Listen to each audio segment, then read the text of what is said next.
All right, here's how to handle quadruple subdivisions of the beat in simple meters, okay? So I'm going to be talking to you like this, but I'm also going to be having my finger right here on page 105.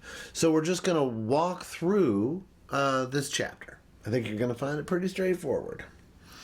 Okay, so the basic idea is we've been used to dividing the beat up into two parts, or three in compound meter, but we're not going to worry about that now. Simple meter today. We've been used to going 1, 2, 1 and 2 and 1 and 2 and 1 and 2 and. Now we're going to add something new. We're going to add a fourth subdivision, okay? Which here you can see we've got the 4 notes in a beat when the beat is a half note, okay? So that's kind of a weird thing to say. Now you can see right here, if we go through Frere Jacques, we're just going to do our good old pointing thing. So if you get your book out, it's page 105 of the manual, you can do it too. Good old-fashioned pointing, never hurt the soul. Frere Jacques, Frere Jacques, dormez-vous, dormez-vous, sonnez les matines, ding dong ding, ding dong ding. All right, there you go.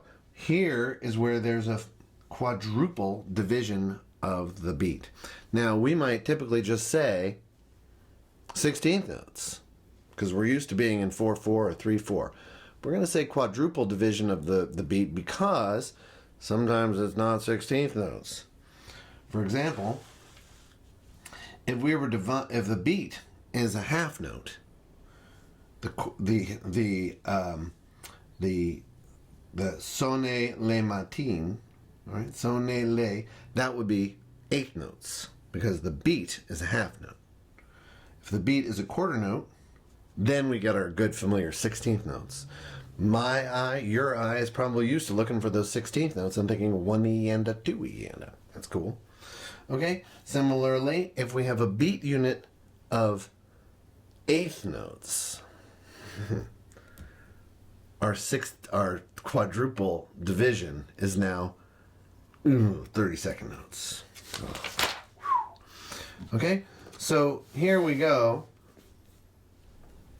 So now when we divide the beat, what this is saying, combining parts of the quadruple division, what this means is that there are really not that many patterns, okay? But there are more than just 2, right? Because if we're dividing it in 2, 1 and 2, and that's all we got. We got 1 and 1 and.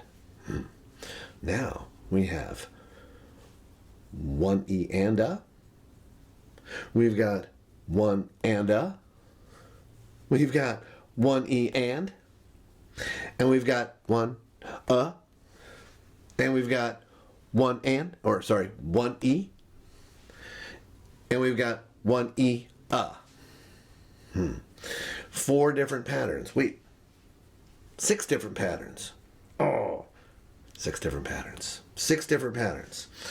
So maybe I'll cook up a little thing for you to deal with that trains your eye and your ear. But notice, this is the same as this, is the same as this, right?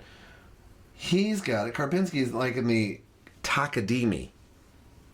Takadimi is cool. I like 1E and a, because that's what the pros use. Okay? So we got 1E and a, 1E and a, 1E and a, 1 and a, 1 and a, 1 and a, 1E and, 1E and, 1E and, 1 1 1 and 1E 1E 1E and then 1E 1E 1E. All right, now one little bugaboo that might get in your bonnet is the double dotted note. Okay? The double dotted note. All it is. So here, if you look here, I'll zoom it in when I edit this. you've got this double dotted quarter note and a 16th note. One, ba. I should really get it there. Okay, one, ba, ba, or one E-N, two E-N, oh, 1, 2. Okay? All this is here, all this is a quarter note, in this case, tied to a dotted 16th note. Okay? That is all that is. So, don't let that confuse you. In fact, you might even want to just write. If you see something like this, you could just in your mind or on paper write that.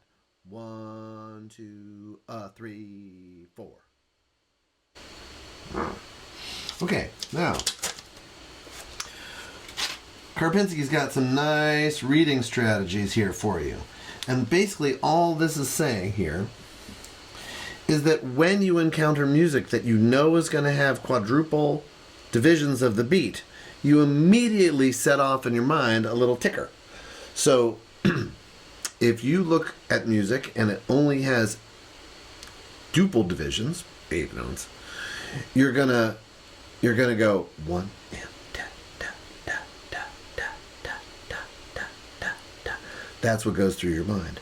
But if you look ahead, which you would do, because you're always going to look ahead, and you see a quadruple division of the beat, you're going to set off in your mind a quadruple little ticker, like this.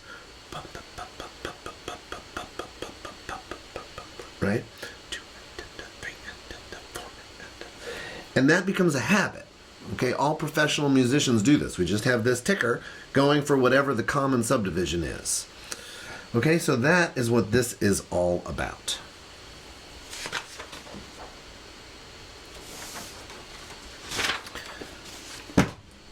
Similarly, when you read music, when you're listening to music, if you hear something click into a quadruple subdivision, you're going to turn that ticker on, and in your proto-notation or whatever you're doing, you're going to... I like to maybe even make a mark, or I usually divide the beat by twice whatever the smallest thing is, right? So if I hear something that's going if I hear bum like that, I'm gonna go in my head. I'm gonna go bum bum. So I'm thinking 1 and 2 and 3 and 4 and. Okay. Check out the exercises. I'll have something for you to play.